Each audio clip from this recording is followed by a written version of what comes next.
Good morning. It's July the 12th, and today I'm going to read just a little bit after we sit from Sylvia Boorstein's book, Pay Attention for Goodness Sakes. This is a book, Practicing the Perfections of the Heart, the Buddhist Path of Kindness. Looks like this. I love that the title includes the Buddhist path of kindness, because we need to always remember that kindness, we often call it metta or loving kindness, friendliness, that we offer not only to ourselves and how we see ourselves and letting go of judging ourselves and embracing ourselves more, and that becomes the pathway to our having those feelings towards other people, other beings. So let's sit first, and then I'll read some. Her introduction is really lovely. I don't know if we'll read this book, but we might read just selections from it. So first, let's sit. Really prepare ourselves for being awake and open-hearted today, and listening to these beautiful words of dharma. So just let your body feel upright. Maybe roll your shoulders back.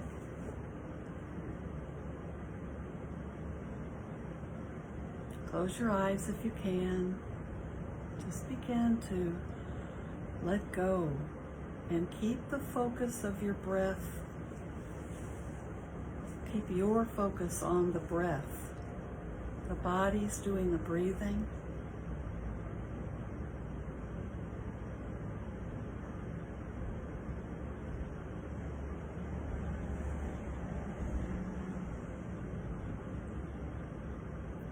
Be aware of the body breathing. Be grateful for that breath.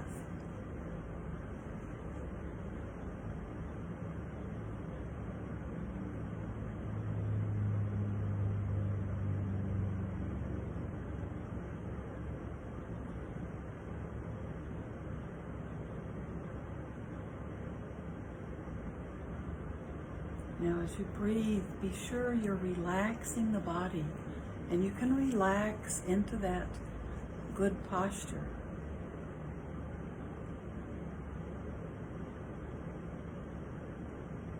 Use support if you need it. But then relax, let go. Imagine that tension is just releasing all over your body. That sense of agitation, of restlessness, of worry. Just see if you can let it drop.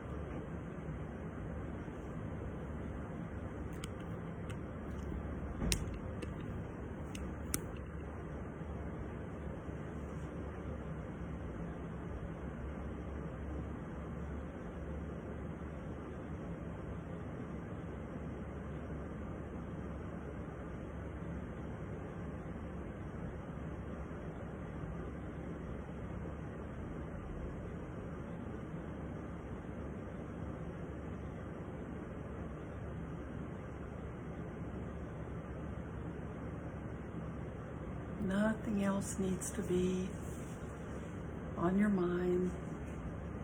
Your thoughts will arise, and just let them rise up. Then just by paying no attention to them, they'll eventually go away. They don't have to be a problem. See them rise, and just allow them to fall away.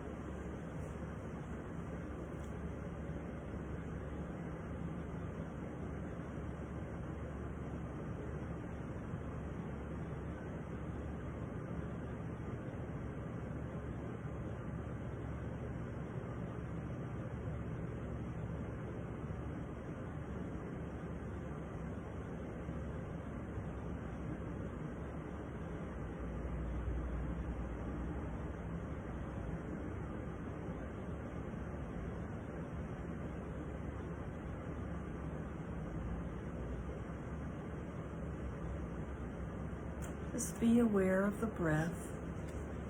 We aren't following it through the body, we're just being aware of it. Usually around the nostrils. As we breathe in and out, we notice how it feels. Just right in that area, underneath the nostrils, right on the inside of our nostrils. We may feel the tickle, coolness as we breathe in, warmer, moist as the air comes out.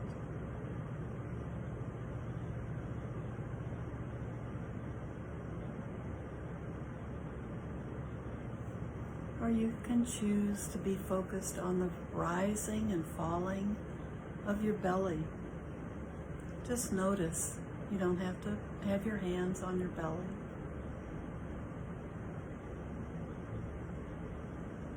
You can just be aware.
Just keep your focus on the breath.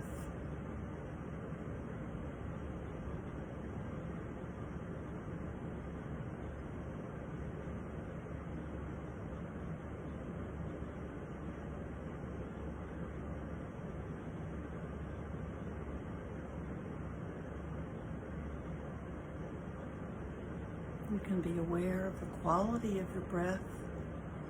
Notice if it's deep or shallow.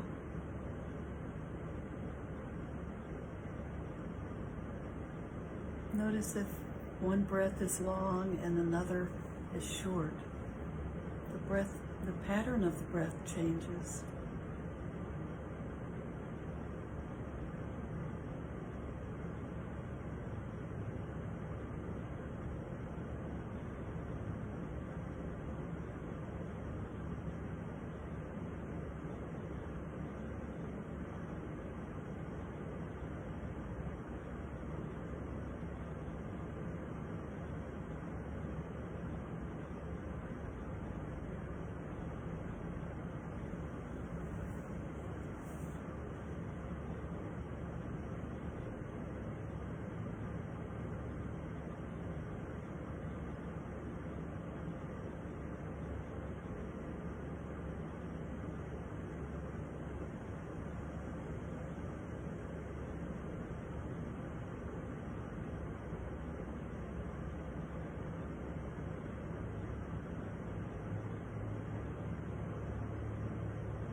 Nothing to do, just breathe.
Notice if your body is still relaxed.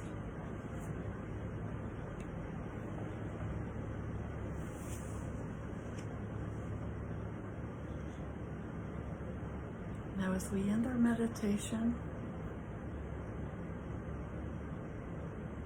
may everything we do and say and think today be done not only for our own benefit, but for the benefit of all beings everywhere. May we be a refuge for ourselves, and by our words, thoughts, and actions, may we create refuge for others.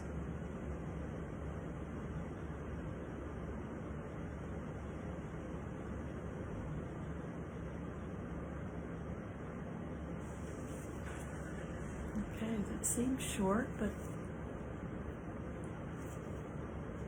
we still have time. That seems short, but we better jump into our reading to get a little reading. If you have more time today, try to sit. There's always that possibility. Or just stop, and once in a while, maybe remind yourself just to stop and breathe and just focus on your breath. Just noticing at one point. Notice the breath at one point. Don't go through your body with your breath, or you'll that's not good. So let's start with Sylvia Boorstein's quote, "Pay attention for goodness sake." For goodness sake. The introduction is explaining and talking about the paramitas, goodness and kindness. My friend Lou Richmond took ill suddenly and almost died of viral, excuse me, let me make sure.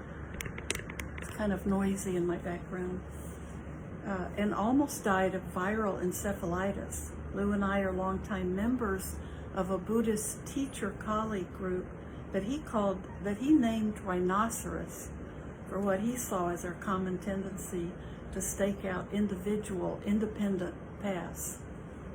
At a Rhino meeting just a few days after Lou's crisis had passed, several of the group members reassured that he would live, admitting to having begun to compose his eulogy. We mentioned his many talents. Lou is a Zen teacher and a pianist and a composer and an author and a lecturer and a business consultant who is the CEO of his own computer design company. The best thing about Lou, though, Jack said, is that he is a truly good person. Roger laughed. "Do you suppose," he said, "that after all our sophisticated Buddhist discussions and all our meditation practice and all our teaching, that what it's all about is being a truly good person?" I do. The Buddha was a profoundly good person. He was generous and moral, restrained and patient, honest and open-hearted. He was also tough. He did not confuse compassion with passivity.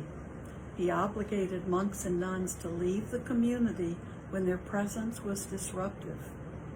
In one of his early incarnations, he killed a murderer out of compassion to spare him the pain he would suffer in later lifetimes for the heinous crime he was about to commit. He acted wisely and energetically out of love on behalf of all beings. We could too. Most of the meditators I know began their practice hoping for special and exotic experiences. I was hoping to lessen, perhaps even erase, my perception of pain in the world. Instead, my sense of the suffering in the world deepened. What surprised me were the experiences of awe and wonder and appreciation that made the suffering bearable. What surprised me even more was that dedication to goodness, dedication in response to an inner moral mandate rather than external restraint, was both the antidote to the pain and the source of great happiness.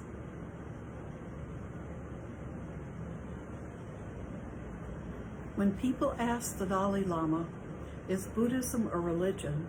He answers, yes, it is. Then they ask, what kind of religion? He responds, my religion is kindness. You might think everyone's is. Everyone's is, that's true.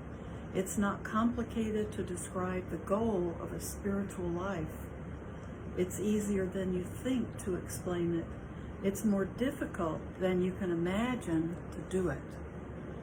A magazine journalist interviewed me on the telephone for an article about newly emerging religious forms. He wanted to know what I thought about people mixing and matching religions. I responded, clearly disingenuously, given that I am both a Buddhist teacher and an observant Jew. Are people doing that? The interviewer said, yes, indeed. People are just taking what they like and making up their own religions, like salad religions, a little bit of this, a little bit of that. Whatever they like, they mix it in. Do you think it's good or bad? I said, well, I don't know if it's good or bad. If people are doing it, maybe it's a reflection of what the psychoanalyst Erik Erikson called the American character. He believed we are inspired by what we think of as the pioneer spirit, like cowboys, independent, able to go out on the range alone, taking the best of what's available and making it work.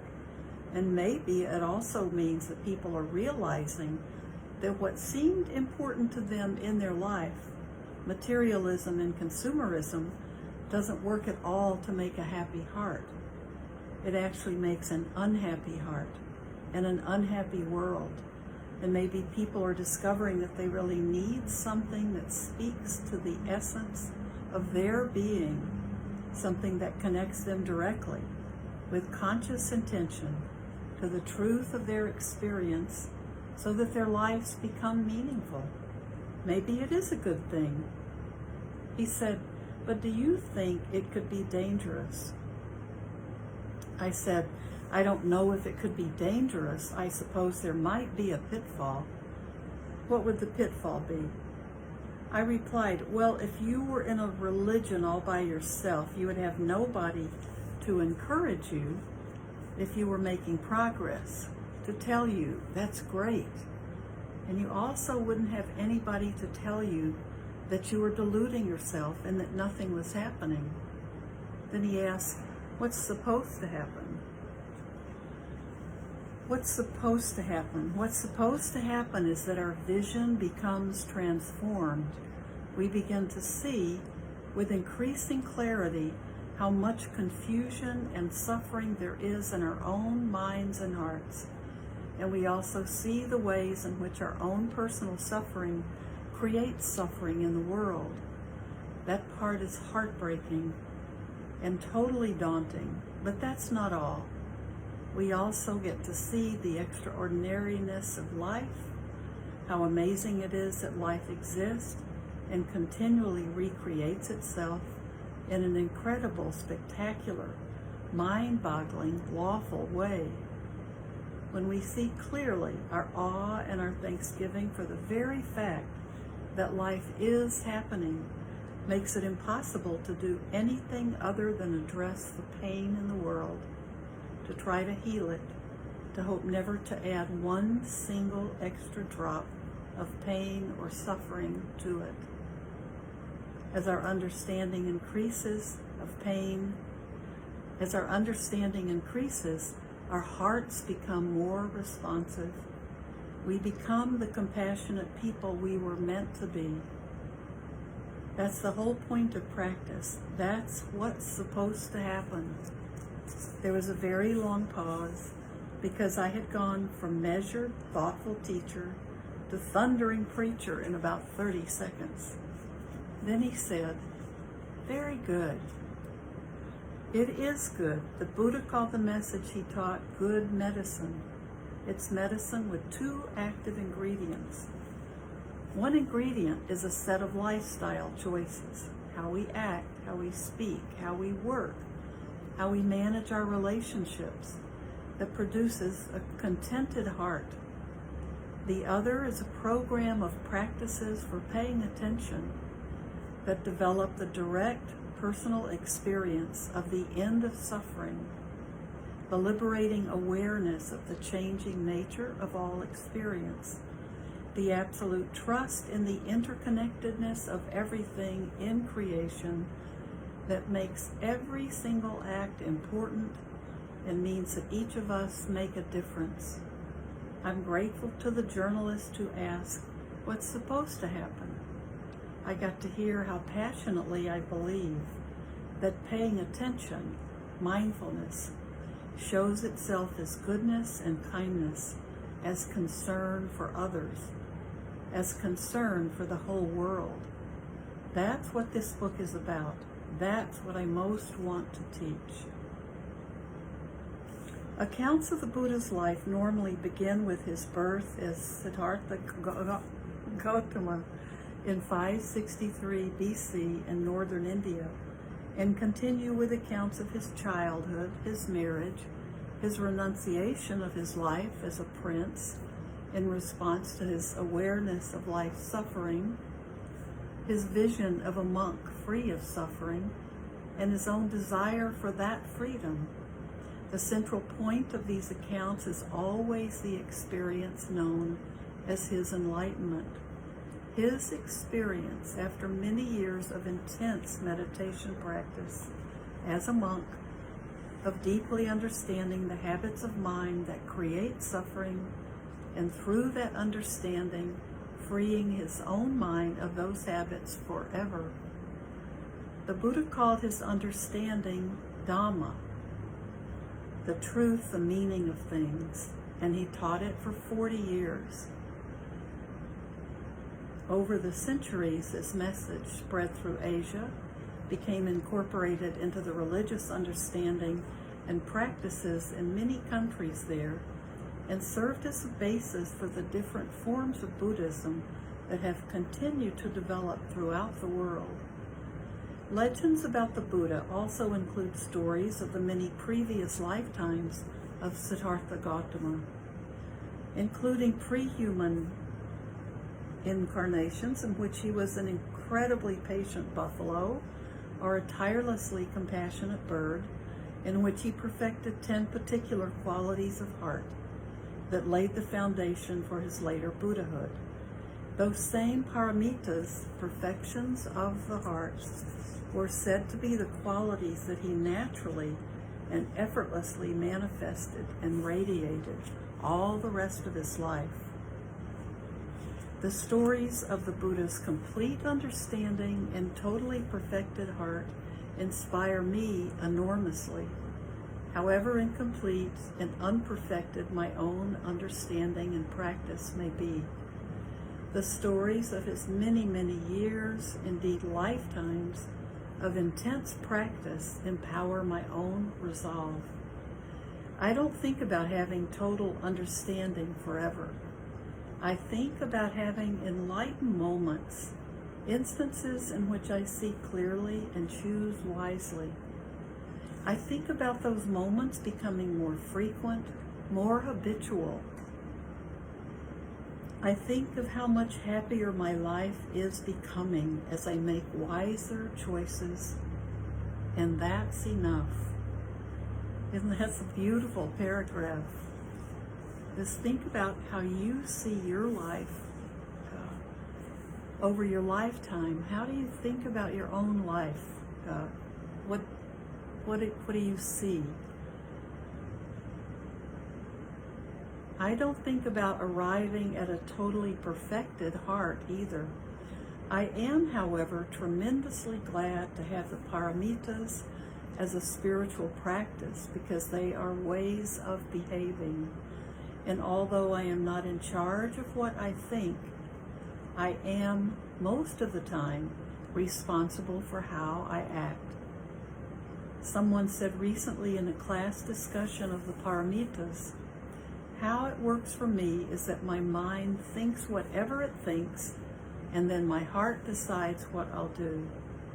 It's wonderful to know we can do that.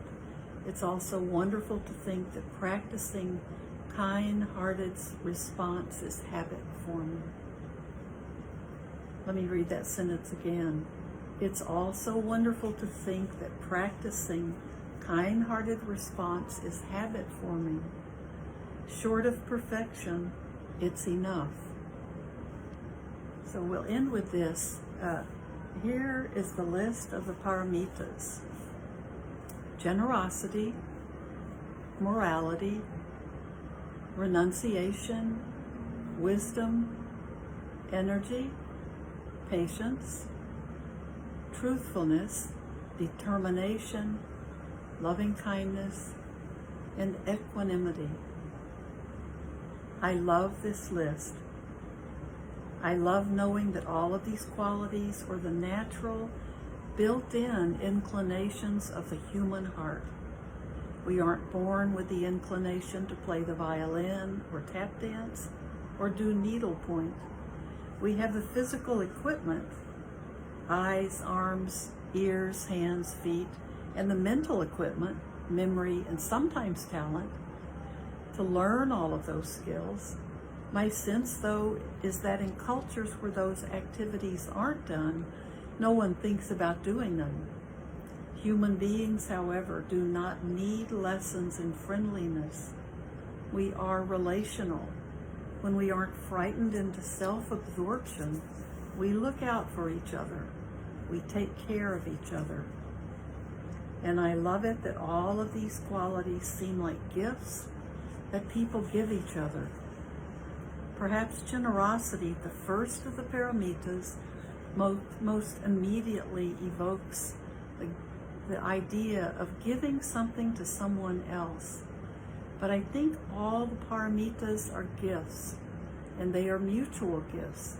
The givers and the receivers benefit.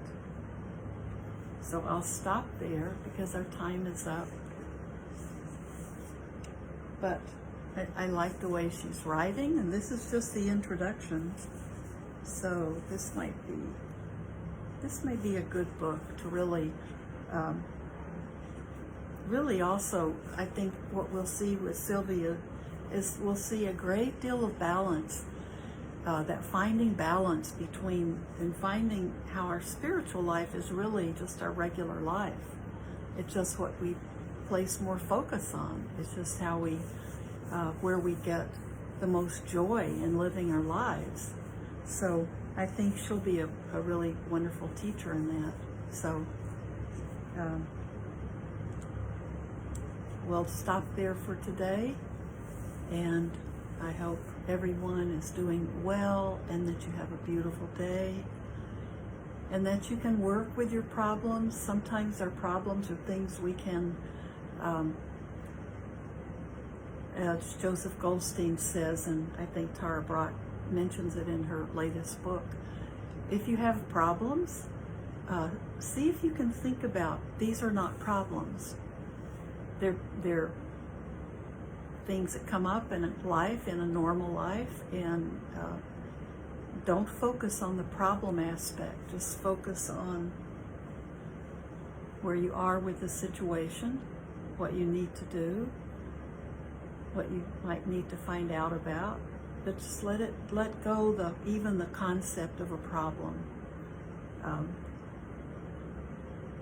So try to look at your life as the whole thing, not just maybe the one little spot, like the brown spot in an apple would be the problem. It doesn't ruin the whole apple. Okay, thank you everybody. Thanks for being part of my practice.